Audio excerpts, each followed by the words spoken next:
And I should have said that when she was in there, so I get some good props, get some good points. All right. Good afternoon, everyone, and welcome to another social emotional workshop. And today we are going to be talking about the goals of misbehavior. Joe, welcome back. And we're so happy to have you again come and be with us and talk to us about the different things dealing with behaviors. Great. Glad to be here. This is my specialty. I just love these skills and the parenting education, because I had some struggles with my own child. I ended up, to make a long story short, I ended up in a parenting class, and that's when I took my first 8-week series of a parenting class, and it just opened my mind.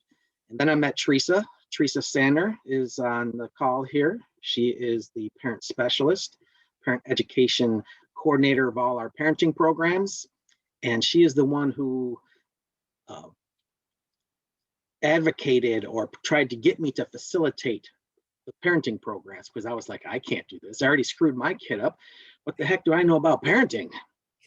And it took her 2 years to talk me into facilitating my own classes. And she's been doing it for, how long have you been doing it for, Teresa? I've been doing it for 29 years. 29 years in parent education. So I've been teaching parenting groups for probably about 13 years. And she's the one who got me into it, and I just have never looked back. I took my first class when my son was 12. He's 30 now. So it's just a little background of the excitement that I have for parent education and giving parents some new tools, the new philosophy.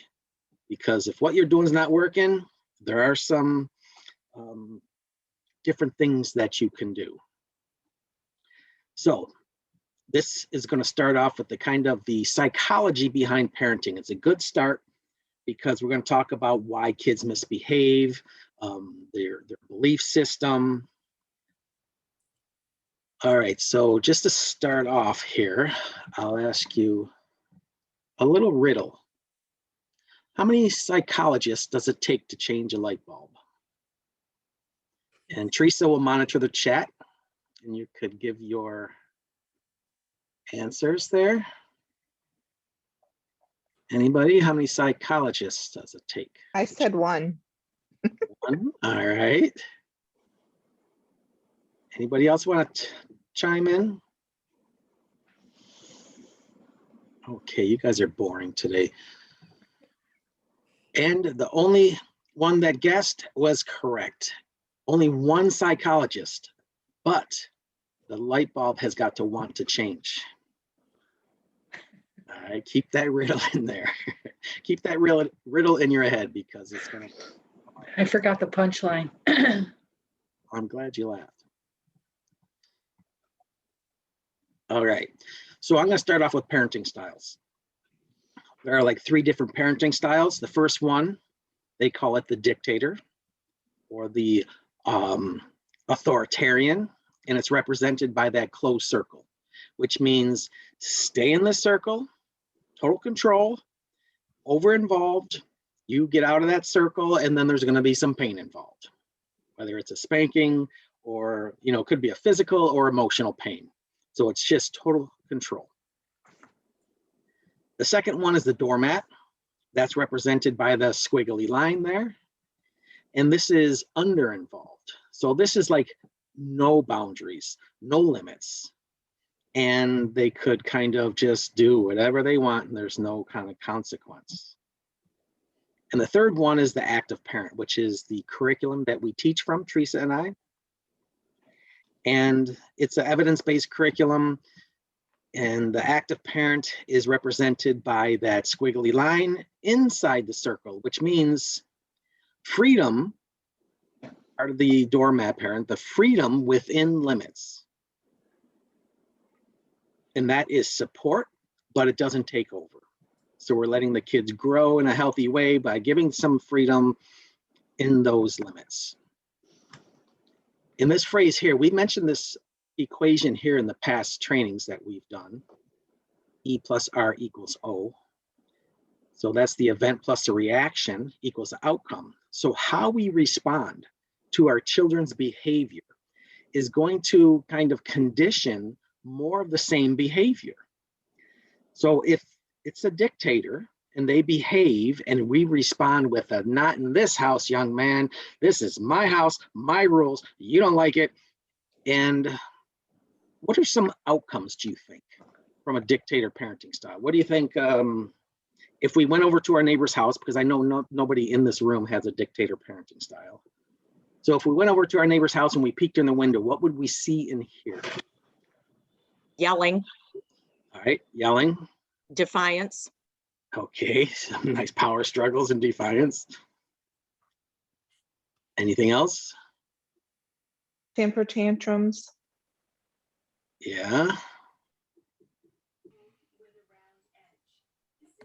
That's And- what I was gonna say. My son is a year and a half, so there's a lot Okay, of that happening in my house. very good. And a year and a half, those temper tantrums doesn't mean that there's a dictator parenting style. It's just that developmental stage and them not knowing how to get their needs met and such. And at that 1-year-old, they're really not looking for a goal of misbehavior. They're just behaving in a way to get their need met. There's no kind of reason behind it yet. It takes a little while for them to learn that this behavior is getting, they say, kids don't do what doesn't work. So once they find out their behavior is working, then they'll continue that behavior. But sometimes it just takes a little longer, 2 years old, 3 years old, before they start connecting the dots. But one of the things that some people say, besides the yelling and screaming and fighting and power struggles, somebody said total obedience, total quiet. Everybody's sitting with their hands in their lap, nobody's saying anything. Could be an outcome from a dictator, because nobody wants to kind of walk on those eggshells and crack anything. And what are some outcomes from what would you predict an outcome from a dictator parent? How they turn out in their youth and their early adulthood? It could go either way. They could learn discipline. It could work, but more often than not, it's kind of like holding down a spring. You hold down a spring long enough, eventually, with the slightest little bump, the spring bounces off into the wrong direction. So sometimes it could be that. And good point. Somebody say it could work. So go ahead, Teresa. Somebody else said it could be resentment towards the parent. Okay, yeah. Some resentment and revenge and hate. So dictator, it could have some power struggles and some maybe even drug use, just this rebellious child, right? They're always fighting for their freedom. Or it could be total obedience. So it could be a broken child who just comes out with really low self-esteem. Or like somebody said, it may come out perfect, wonderful, healthy, assertive, wonderful.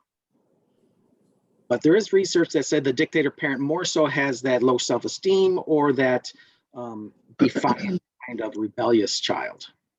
But it all depends on that child, because we're all different. Like in the beginning, like if you were raised with the autocratic dictator and you turned out all right, so you tried that style on your children, they don't have your personality, they don't have your tenacity, they don't have your resiliency, they don't have your thought process. So you can use the same type of parenting that worked on you if the dictator worked on you, and now it's not working for your child, for your children, because they're not you. What about the doormat? If we peeked in our neighbor's window, what would you see or hear in that family? I'm not going to tell you again. All right, a lot of, "Oh my God, what are you doing here? I'm not going to tell you again. Stay out of my room. Why doesn't anybody do anything around here?" So there might be a lot of bickering and stuff. Anything else you would hear or see in that family? I don't really think children like that. I think you would see some unhappy children. I think that they would, if you have a doormat parent that isn't doing anything, I think that child is going to go out of their way, and they don't care what kind of attention they get. Good attention, bad attention, they want attention. So if you're a doormat and you're not doing anything, that's not good. All right.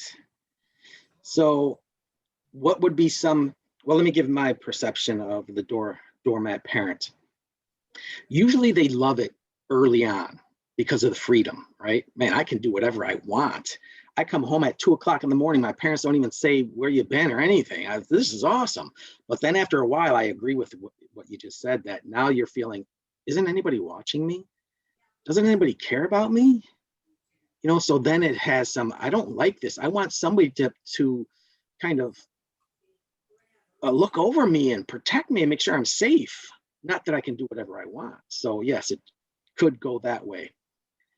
Joe, Go can ahead, I Teresa. add something? I was going to say, one time when I was reading about that permissive parenting style, it said that kids who are raised without boundaries, without rules, they tend to feel they don't get the same enjoyment out of life that other kids do with rules, because they're so busy trying to figure out what the boundaries are, and they don't have those safe guardrails in life. So they feel like everything's all over the place, and they're so busy trying to figure out, like, what's my boundary here, that they don't stop and enjoy life like they could, because everything seems so out of control.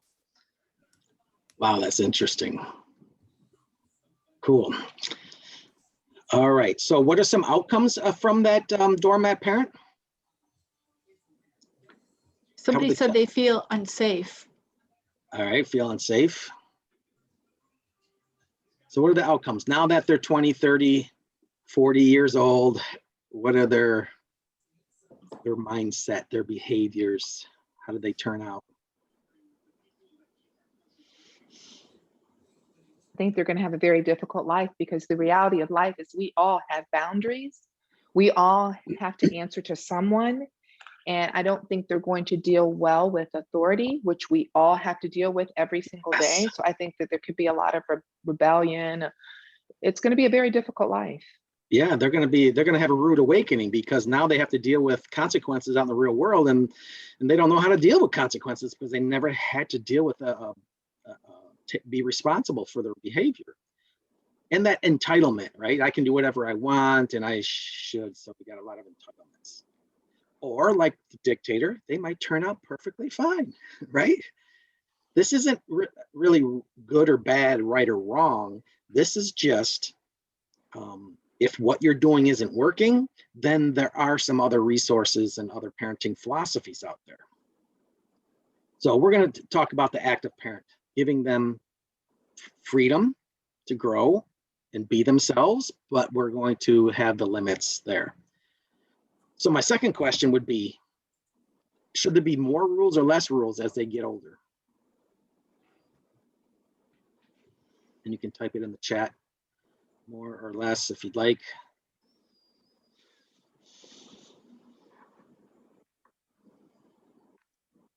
Anybody want to guess?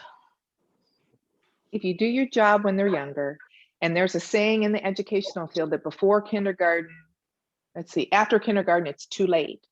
So if you do your homework when they're young, then the older they get, they're going to get more freedom, because with freedom comes responsibility. So if you've done your work when they're younger, the older they get, the more freedom they'll be able to have. So there will be less rules because they already know the parameters and they make better decisions. Yeah, right on. So their freedoms should grow, right? So if there needs to be more rules as they're getting older, that means they're not, like she said, doing their homework. They're not learning from the rules in the beginning. So if there were rules in the beginning to keep them safe and to get some, what word am I looking for? To get some cooperation, and just for them to, do cooperate in chores and whatnot. So then they don't have to be rules anymore, because now they're family values. And as they grow, they learn. All right, so let's look at the teen brain here. And it says the teen brain. I took some of this from the teen curriculum. We have 3 curriculums. We have early childhood, birth to 4. We have school age, 5 to 12. And then we have the teenage.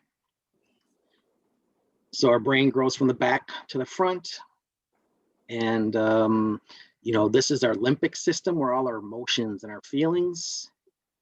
And then the prefrontal cortex. And anybody want to put in the chat or tell me what age the brain is hardwired, fully grown? 25, somebody wrote. Yes, mid-20s. Some studies say 27. That's why I Somebody thought, said male or female. ooh, all They're right. asking you. Yeah, so what are we saying? That the female brain might grow a little quicker and get hardwired before the male? I think that's what the research shows.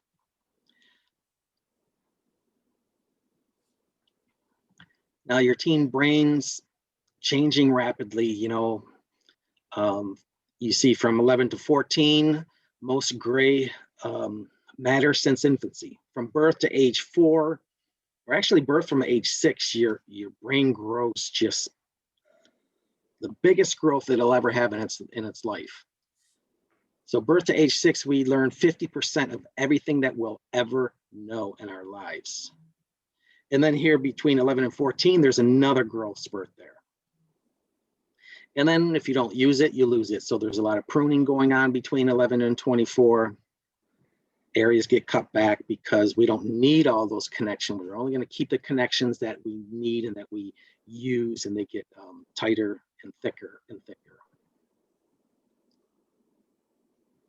So when we're 25 or 26 or 27, this purple area, which is the executive center, prefrontal cortex, this is what that prefrontal cortex is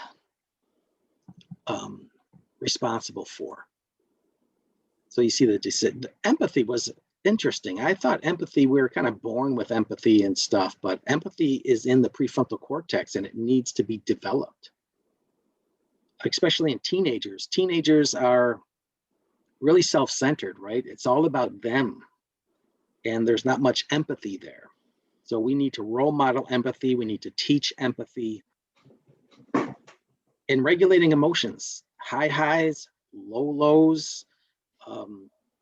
The prefrontal cortex needs to tell the limbic system to slow down and shut up. All right, so if we don't have a prefrontal cortex to kind of rationalize, if anybody remembers my flip the lid with the emotions in the brain, when our thoughts leave our emotions are out of control. So we need to put our thoughts over there. And for youth, school-age children, teenagers, they don't have that ability to regulate. Joe, Some do, of course, yes. I'm Go ahead. sorry, I thought you were taking a breath there. Somebody asked, what is morality? You want to take that one, Teresa? Uh,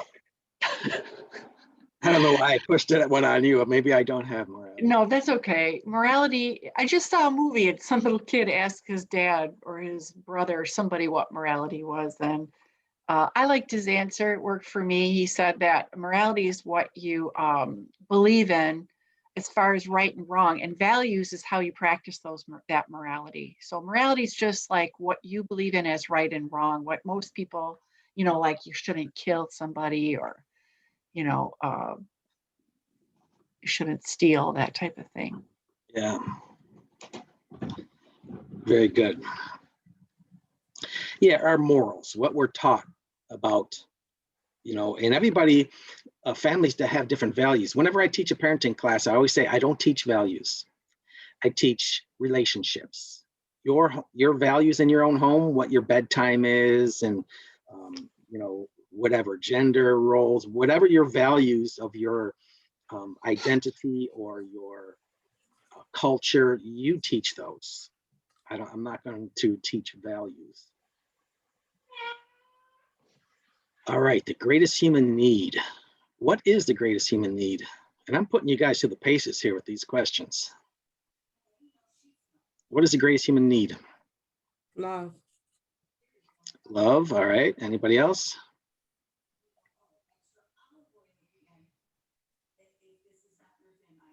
Ice cream? Ice cream, delicious. Guidance. Guidance. All right, I'll speed it up here. Someone said love and acceptance. All right, love acceptance, and affirmation. The greatest human need is the need to be needed, the need to be loved, accepted, and affirmed. Once a child or an adult has the greatest human need, they get dopamine blasts in their head, the feel-good endorphin. And when you feel good, how do you act? You feel good, you act good. So what happens if you don't have the greatest human need? You don't feel loved. You don't feel accepted. You don't feel affirmed, because every time you say I'm sad, they're like, don't be sad.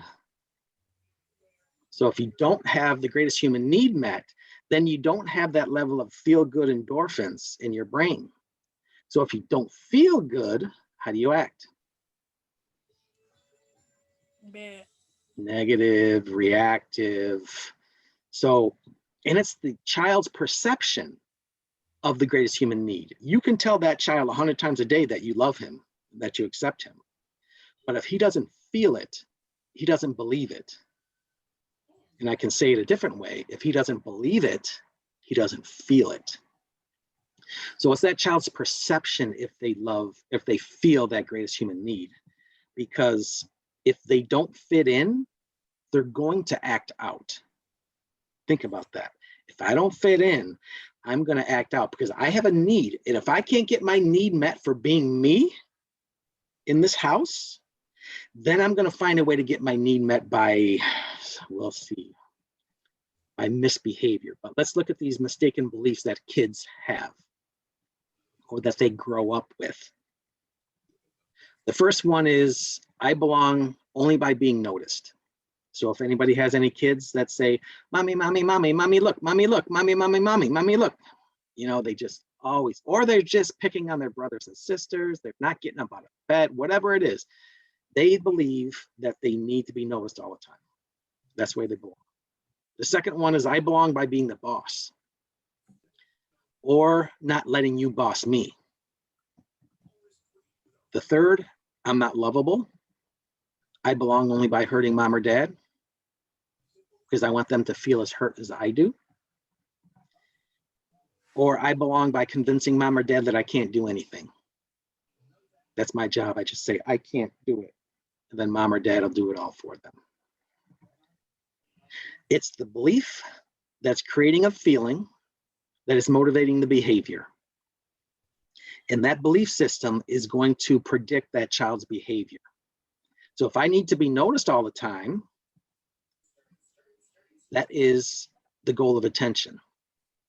If I need to be in power or not let you push me around, number two is power. Or if I don't belong, those are those four things. So if I'm not lovable and I only belong by hurting mom or dad, that's the revenge. And that last one about I belong by convincing mom or dad that I can't do anything, that's displaying inadequacies. So those four belief systems, those mistaken beliefs that that child has, is predicting or motivating their behavior. And with teenagers, there's three other goals: peer acceptance, right? So they're going to be doing these things for, you know, being accepted in a group. Or teenagers have this superiority, right? I'm grown, I do what I want. You don't know how smart I am. Or thrill seeking about, you know, just jumping, you know, climbing up on the school and just thrill seeking, jumping off the garage and doing some really risky stuff. You know what else is thrill seeking? Drug use, fighting, alcohol. So they say a misbehaved child is a discouraged child. That child has some discouragement going on. So is it really misbehavior, or is it just that child that is communicating in a way to get their needs met? So a child is behaving their feelings. So why is this little boy here pulling his sister's pigtails? He could be pulling the sister's pigtails because whenever he does, what's mom or dad do? Leave your sister alone. I'm sick and tired of it. Why do you keep on picking on it? That's attention. So he learned that that positive attention, negative attention doesn't matter. When he behaves, he gets people to come over and lecture him and tell him stuff. Or he might be pulling his sister's pigtails because he's just wants to be the boss. And the parents are going to come by and say, leave your sister alone, get in your room. And he's angry and he's just going to do it just because it makes your head pop off. So when I pull my sister's pigtails, dad's ears get all red or something, or mom face just cringes. That's powerful to an 8-year-old to control mom or dad's heart rate. Or he feels that his sister's getting all the attention and he's not. So what's his belief system? I don't belong, but I can make mom and dad feel as hurt as I do. By, oh, how could you do that to your sister? So he's feeling revengeful. So any one of these so-called misbehaviors could be any one of the 4 goals. And we really need to find out what the goal is behind the behavior. I call it, you can put out the fire all day long. If your kid is misbehaving, you can come home from work and you can say, stop that, get over there, I'm sick and tired, get up, go to bed. You can put out all these fires. Do your homework, you're not getting up until you do your homework. You can put bedtime struggles, wake up struggles, sibling rivalry, brushing your teeth. You can put these fires out all day long. But what we really need to do is catch the arsonist. We need to catch the belief behind the behavior. Teresa? I just wanted to add something because at this point, when we're talking about 4 goals of behavior, parents sometimes think, I'm not speaking for these guys, but parents will sometimes tell me that, their children get the attention that they want. I play with them all the time, or they're the oldest. Of course they have power. And sorry, that's my cat. And so what I try to let parents know is that it's not about the parent did something wrong. It's about a faulty belief system, which I think Joe had on one of these slides, like 2 before this or 1 before this. And it's just like that faulty belief that food is a comfort. Like I was joking around, he said, what's the greatest human need? And I said, ice cream. Because, ice cream is comfort food for me. Yes, and I know, it feels good when you eat it. Yeah, it feels good.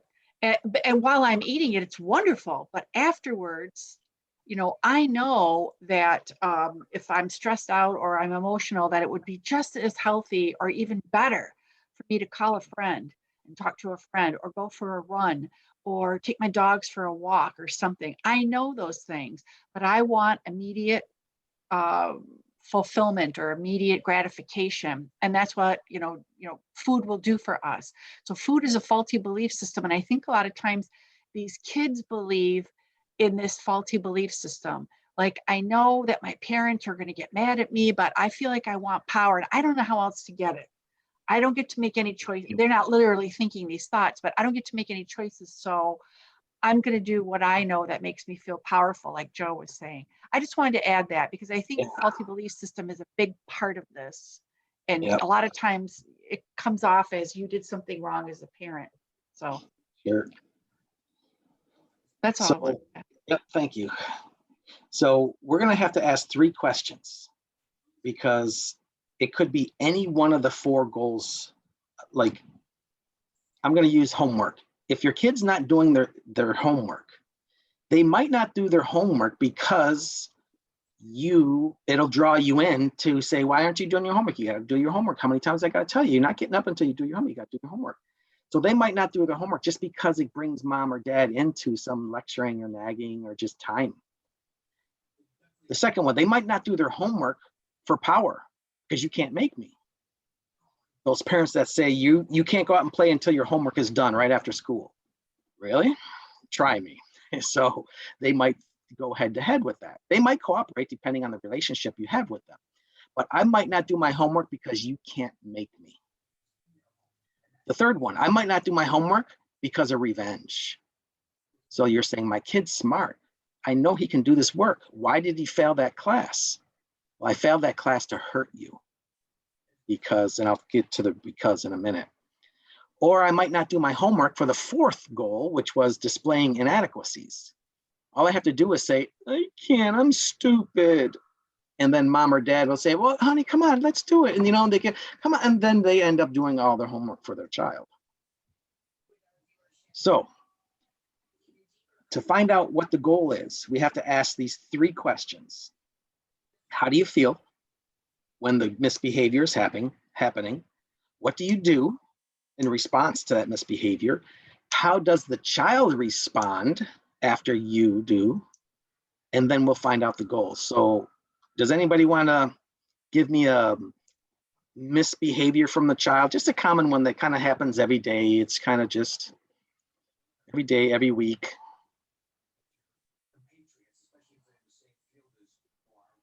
The kid won't do their chores when they're told to. All right, great. So we'll ask these 3 questions. So how do you feel when the kid doesn't do his chores when they're told to? Disappointed. All right, disappointed. So what do you usually do when this is happening? I would try to, I would like make sure they're doing it, but if they're not doing it, I will tell them to do what I ask. Okay, so you'll remind them. Yeah. All right, and how do they respond? They would like say something smart or they would like talk back. Okay, all right. So let's go over a few of these. How do you feel? If you're annoyed, like you said you were frustrated, I can't remember what feeling. Disappointed. Oh, disappointed. Oh, that one's coming down. So, all right, hold on a little bit on that disappointed. I'm going to go in order here. So if the child's not doing his chores and you feel annoyed, usually when you're annoyed, you remind, nag, and coax. Oh my God, how many times I got to tell you? Do it. And you just remind, nag, and coax. Usually the child will maybe start the chores and then stop again. And then you're like, oh my God, you just started. Why don't you? And then they usually stop the behavior, but again, they start it up again. So if that is the 3 questions, that child is after attention. And what Teresa said is many parents say, well, I give them 100% attention all the time. I pay attention to them all the time. Well, you're paying attention to the negative behavior, which is conditioning more of that misbehavior. If you pay attention to the misbehavior, that child's like, oh, so this is how to get mom to come over here and talk to me and yell at me or whatever it is. It doesn't matter. Positive attention, negative attention, it doesn't matter. So to flip that positive goal of attention, it's belonging, involvement. So we need to get that child involved by being a valuable contributing member of the family, by getting him to contribute and to find ways that they can cooperate. Now, if you feel angry, if they're not doing their chores, usually you'll fight or give in. Do your chores or you're grounded. You want to fight, or you might lose the fight and just say whatever, and they go out and you do the chore for them. Some fights you win, some you lose. So if you get angry and you fight them, how do they respond? They will increase their misbehavior, or they'll lose and give in and do what you told them to do. And if this is happening, that child is after power. And the positive flip side of power is independence. That child needs choices. And another way that you can give that independence to that child is teaching them to be assertive by, if they have something done wrong to them, to say, hey, this isn't fair. I did my chores and this happened and this happened. So you can teach them to be assertive and competent. That gives them some positive ways to get power. But usually when they're growing up and the child doesn't have any choices, that's where power struggles come from. Instead of saying, hey, do you want to do your homework after school, before dinner, after dinner, or before you go to bed? You choose. And that child is like, well, I'll do it before I go to bed. And you're like, hey, it's all right. Give them some freedom. Remember, freedom within limits? Give them that freedom. You want to wear the red shirt or the blue shirt? You choose. Then they won't have to fight for power. Think about a school-age child that you're like, here, put this on. What do? putting that on? I hate that shirt. And then you see you're in a power struggle. Put it on right now. We got to leave in 5 minutes. And then we're having a power struggle. The third goal, this is that hurt. So if you feel hurt, what do you usually do? You retaliate or get even.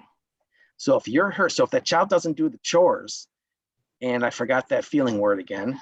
Teresa, do you remember that feeling word that somebody shared? Disappointed.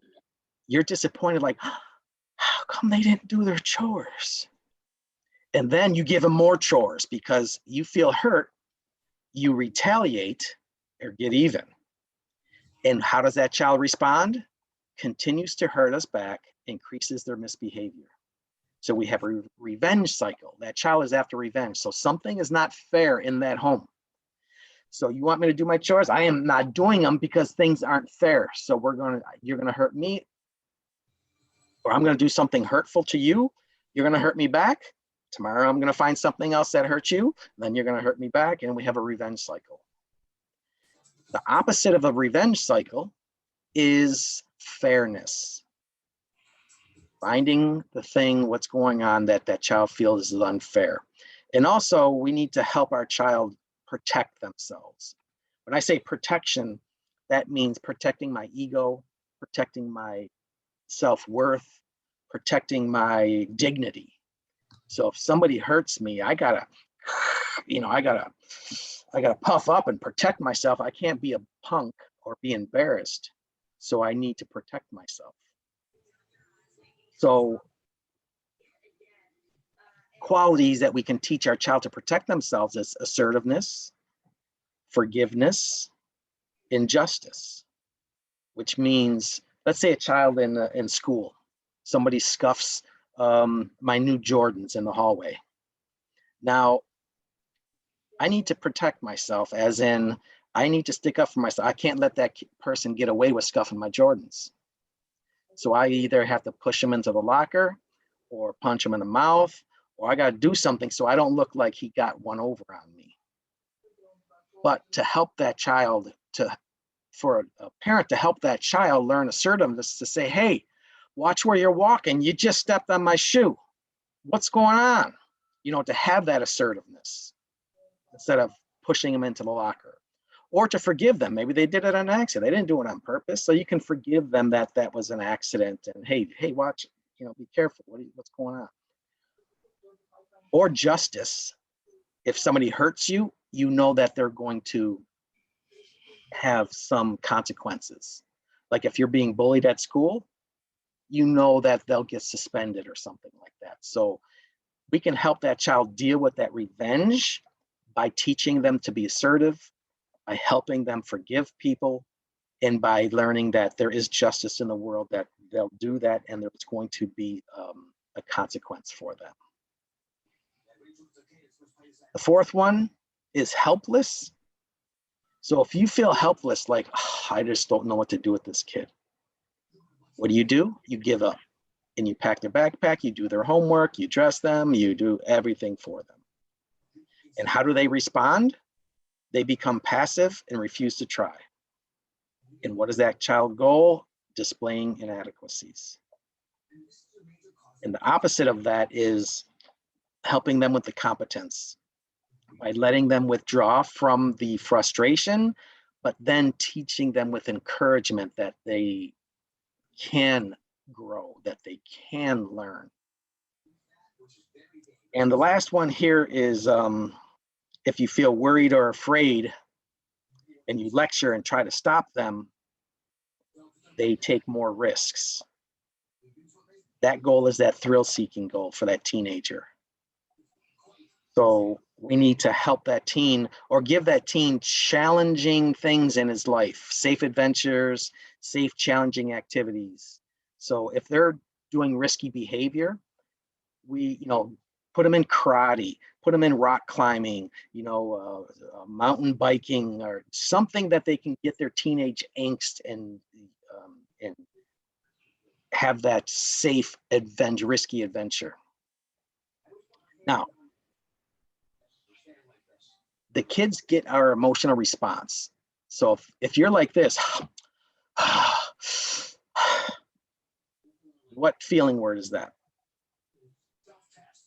If the kid's behaving and you're like, oh, so that's annoyed. So they pick that up. So if they're behaving and you're saying, okay, I'm going to ignore that misbehavior, but you go, they got their payoff. So if they're behaving and they're seeing annoyance in you, they got the payoff from their behavior. If they're behaving and they see anger, stop that. That's a power struggle. If they're behaving and they see, what is this? Oh, how dare you do that? Don't you ever. That's hurt. So that's like a child saying, I hate you. You're the worst mommy in the world. And you're like, that's revenge. And if you feel like this, like, whatever, that's helplessness or hopelessness, and you're giving up on them. So our emotional response is going to tell that child that he got his need met. And you can look at it like this. We all have need to belong, to have power, to protect ourselves, to withdraw, and to have a challenge. These are all humanistic needs. We can get them through a positive way on the left, or we can get them in a negative way on the right. Teresa? Well, I was wondering if you were going to address Tequila's problem with the chore. I think you should go back one and ask her what she thinks that goal is. Yeah, so following this chart, and who responded? It was Tequila. Tequila? Tequila, you want to chime in to see if this chart kind of fits where you can see what that child's goal is? Revenge.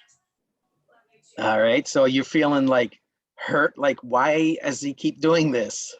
Yeah. All right, so it could be revenge. So something isn't fair. And the only way we can find out what's not fair and get into that child's world is in our next lessons. We're going to talk about gaining cooperation, healthy communication, discipline, and consequences. So when he doesn't do the chore, instead of feeling hurt and punishing or retaliating. So this is like the groundwork. This is the foundation that we're building. So we have to we need to know, why are they misbehaving? Now, a quick story from me. I was having power, or at least I thought I was having power struggles. I said, I'm always angry. I'm always fighting with him. And he's always increasing his misbehavior. I'm like, what the heck is going on? So I took the parenting class. And I started giving him choices. I said, oh, it's a power struggle, so I need to give him choices. So I told my son, Alex, you can either do A or B. His friend was over. I said, can you sweep out the garage of the dead leaves? And he didn't want to do it. I said, you have a choice. You can either sweep out the dead leaves out of the garage or lose the privilege of using the garage. And they played in there. They shot bow and arrows and BB guns in there and stuff and tools. And he chose to lose the privilege of the garage. And I'm like, why would he? And all right, so I changed the code on the garage. I'm like, so I kept on giving him these choices and he kept choosing the negative choice. So I'm yelling at Teresa. I'm saying, Teresa, these classes are a bunch of baloney. It's not working. And then about 2-3 months later, I was driving to work. And I was like, you know what? I'm not angry when he chooses the negative choice. I'm more hurt. I was fighting a power struggle when I should have been fighting a revenge cycle. Because what my son was seeing in me, he wasn't seeing the clean out the garage or this. He's seeing, when he chooses the negative choice, he's seeing like, why would you choose to lose the privilege? He saw hurt in me. Our kids are like little polygraph machines. They're going to see that emotion and say, take that, Mom. Take that, Dad. I got you annoyed. I got you angry. I got you hurt. And I got you to give up on me, whichever that goal is. Teresa? Well, I was just going to say, I don't know Tequila and I don't know her children, but I was going to throw my 2 cents in there, because what she's describing it seems like it would be attention. Although she said revenge, it seems like, because she said she was disappointed and she reminds them, but then she said they increase their misbehavior. You know, they kind of fight with her. So my thought was, you know, sometimes parents don't always, you know, nick the right feeling that they're feeling. And so Yes. I always go by what they do and what their kids do in response. And my thought is, like I said, I don't know tequila, but my thought would be when she reminds them, it sounds like there's anger in her voice. Remember you said they respond to your feelings. And so they're responding with increased misbehavior. What she chose and what I was thinking in my head both say increased misbehavior. But I would bet, unless she's feeling hurt too, well, I guess she is in a way because she's disappointed. But you know, it sounds like a power struggle, you know, like she's cycling through both of those, power struggle and revenge, power struggle and revenge. That's what my thought would be without really knowing her or her kids, you know. Yeah. And that's a good point, because there is a progression with it. First, you feel annoyed, then you get angry, and then you want to hurt them, and then you give up, whatever. So there is a progressionary feeling that grows. But our kids start learning how to fit in by your first emotional response. What is that first emotional response from their childhood growing up? Were you always like, oh my God? Or are you always like, stop it right now? Or are you always like, oh, how could you say that? Or are you always like, whatever, I don't care. So whatever they grew up with, more so, is the feeling that they're going to try to get to fit one of these goals. If the only way I can belong is by getting you to be annoyed and lecture me, or to fight with me, or to hurt me, or to give up on me. So we need to find out the belief behind the behavior. That way, once we catch the arsonist and meet their needs in a positive way by contributing, by giving them independence, by forgiveness and assertiveness in their relationships, or by appropriate avoidance by saying, yeah, this is really overwhelming right now, let's take a break and we'll talk about it later. That way they can take a break and then come back and get involved again. Psychology 101. So attention turns into involvement. The child says, I want to be part of things. Please help me learn to contribute. And we need the skills to help them to contribute without being annoyed. Power says, I want to be independent. I'm sorry, power goes to the flip side of independence, which says, I want to be independent. Please let me make decisions and learn from them. They're begging, Mom, please let me make some choices. The revenge goes to fairness. The child is saying, I want things to be fair. Please give me a chance to cooperate. The inadequacy goes to being competent. And that child says, I need time to think by myself. I want to succeed. Please help me learn to trust myself. And that's where we need to encourage them. Remember the growth mindset we talked about in one of the past sessions, that we need to encourage them and teach them and have patience. So in those 4 goals of misbehavior, we have a parenting purpose. And I always ask the parents that are in my classes, do you want to give attention to every beck and call that your child makes? Or do you want to help your child be self-reliant? And like Teresa said, sometimes, or maybe it wasn't Teresa, maybe I didn't share this yet. Ignore the misbehavior if you can, if it's not dangerous and stuff. Ignore the misbehavior, then pay attention when they're behaving appropriately. That's the involvement they need. Say, wow, look how nice you two are playing. Then you go for a walk or go to the park. So when they're behaving appropriately, then you give them the attention. But when they're misbehaving, don't give them the attention, because then they got their need met in that misbehaving kind of way.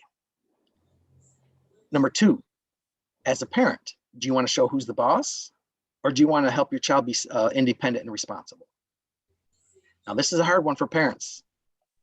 I pay the bills. This is my house. You're just a kid. So I'm the boss. And if you don't want to let that go, well, then, that's fine. Just keep doing what you're doing until it's not working anymore.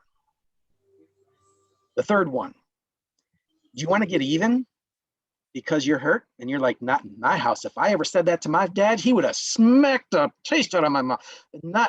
Do you want to get even? Or do you want to show that you understand and show some kind of fairness and empathy and talk about the hurt?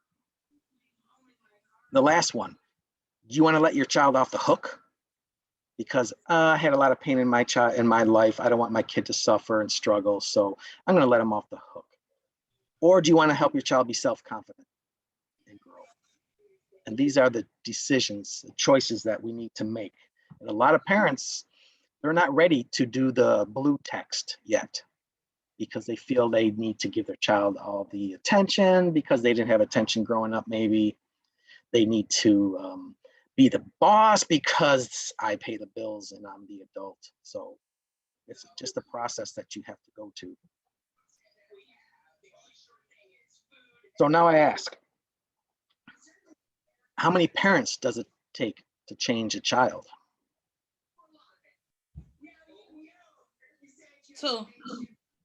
Two, okay. And I don't know why that graphic, I don't know why I picked that graphic. Now I see it's kind of not, I don't like that graphic anymore. All right, so two, any others? Because there's a lot of single parent homes and stuff. So does it take? I think 2 is ideal, but I think one parent can do a great job. All It's going to be right. harder, but they can do it. All right, my answer is it just takes one, but the parent has to be willing to change. Ooh, that's deep right there. Just takes one parent, but the parent has to process. Do I need to change? Because if you think, a lot of parents come to our classes to say, how can I change my kid? How can I get my kid to do this, cooperate, to make better choices? How can I change my kid? You can't change your kid. Well, that's a good question. Can you change another human being? Can you change somebody? I heard a couple chuckles and I saw Teresa smile here. Can you change somebody? I don't think so. I think you really only have power over yourself, and that's it. Not if they don't want to change. Say, I missed that last one. I said that you can't change someone unless they want to make changes. Okay. I can agree with that. So in a way, sometimes it looks like we're changing the other person. And let me put this to a story.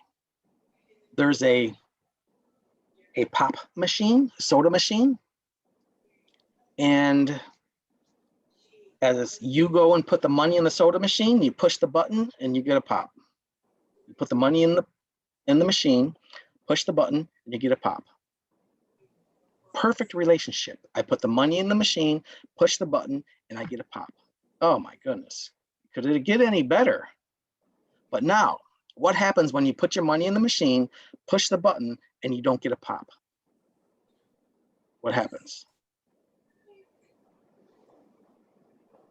Anybody start banging on the machine, bouncing it off the wall, kicking it, and pushing, jamming those buttons?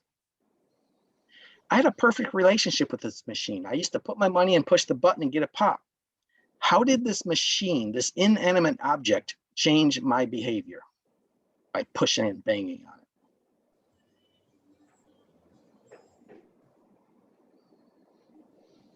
It changed the response. I put the money in, I push the button, I get a pop. So think about the child putting money in you, you're the machine. The money is the misbehavior. So the child puts the misbehavior in, pushes the big red button on your forehead, and they get the response. Either the lecture, or the don't you ever do that, or the how could you, or the whatever. They're going to get a conditioned response from you. Now, the only way that machine changed me was by not giving me my payoff. So in a humanistic thing, with the child putting the misbehavior in and pushing the button, if they want your attention, don't give them the emotional response. Don't give them the head tosses and the sighs and the eye rolls. Ignore it. if they put the money in because they push the button because you're usually going to be a power struggle, don't have a power struggle. Don't get angry. Change your emotional response. If they want to hurt you, one time, me and my son put a model car together, a GTO, man. It was really cool. I used to love model cars when I was younger. So when he was, 6 years old, I bought him model cars. We sit in the workshop and build these model cars. And one day he smashed it. Why would he smash the model car that we spent hours building? Because he was hurt. He felt hurt by something I did. So now he wants me to feel as hurt as I did. So when he smashes that car, I can't be hurt. I can't say, oh, why did you smash that car? Do you know we put all this time and money into, and if they're looking for hurting you, you can't be hurt. If they're looking to make you give up on them, don't give up on them. They're going to display inadequacies and say, I can't do it. And you're like, you know what? You can't do it. Drop the class. You're never going to be able to learn basketball or whatever they're doing. Just go to an easier class. That means that you just gave up on them. Their job was to prove to you that they can't do it. And once you give up on them, they say, see, even mom gave up on me. So we can't give them the emotional response that they're behaving for. We need to change our response, which is inadvertently going to change their behavior. So they behave and they're like, wait a minute, mom was supposed to come over here and tell me la, la, la, la, la, la, la, la, and she didn't. Well, that was weird. Here, let me pull my sister's pigtails. Ah, man, wait a minute. Why isn't this is supposed to happen? Or if I don't do my homework, I'm supposed to get a spanking. So I didn't do my homework and I didn't, wait a minute. I was supposed to come over here and have a power struggle with dad. He was supposed to get angry and his head was supposed to pop off. It didn't. So now the child has to stop and say, wait a minute, I'm not getting the need that I had. But now we are going to fill their needs in a different way, in the positive way. So now we're going to pay attention to positive behavior. With the power struggle, we are not going to punish. We're going to, Thursday, we're going to talk about there's no tricks to discipline. So we're going to talk about how to get kids accountable. When they misbehave, to have a, what's the opposite of punishment, Teresa? I'm losing my discipline. Independent. Yeah, independence, but the discipline, there's punishment and there's discipline. So I'm going to stop punishing because the kid is going to get used to punishment. So I'm going to stop punishing and I'm going to start disciplining. There's a huge difference, which we'll learn Thursday. So the revenge cycle, I'm not going to get even. I'm going to understand why they were hurt. We're going to do that by healthy communication and reflective listening. And I'm not going to give up on him like he wants me to. I am going to help him succeed. So the only way we can change our children's behavior is by changing our response, our emotional response to their behavior. So this is a 6-week, well, it used to be an 8-week. It's a 6-week program now. So every week we kind of teach a skill. And then for the week, they go and practice it. So today, we talked about the brain development. You really have to understand. So if your 8-year-old did something stupid and you're like, why'd you do that? Weren't you thinking? The 8-year-old's going to say, well, no, mommy, my prefrontal cortex isn't formed yet. I'm just responding out of my emotions and my feelings. What do you think I am? We have to understand the developmental stage that that child is in. We can't, even a teenager, we can't say, what are you doing that for? They're like, I don't know. It's just an emotion. It's just a feeling. So we have to understand that the brain they're not little short adults. They're children with underdeveloped brains. And we have to get to the belief behind the misbehavior and identify that goal. And then really, what is your purpose? What do you want to teach that child? Ta-da! What do you guys think?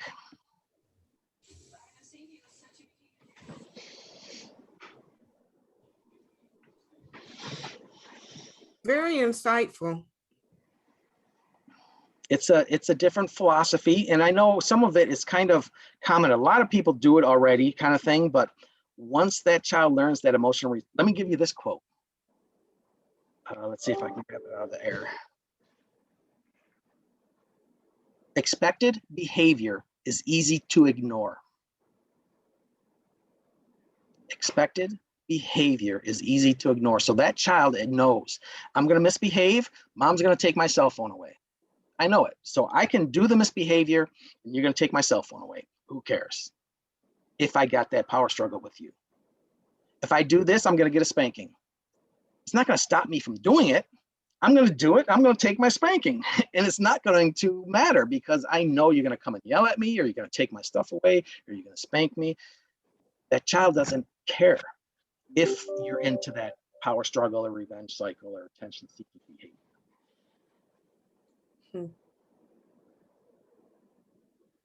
Did anybody see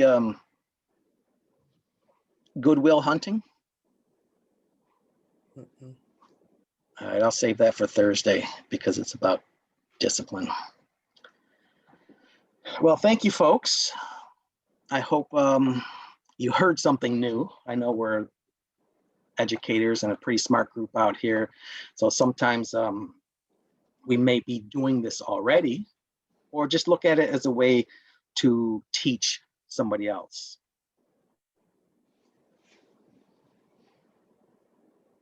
All right, you guys, do you have any questions or comments that you'd like to make? Thank you again. All right, so next week is all about discipline. There's no tricks to discipline.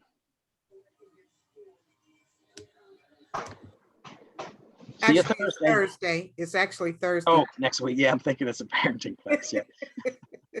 Yes, Thursday. Yes, yes. Thank you guys for joining us today, and we will see you all on Thursday.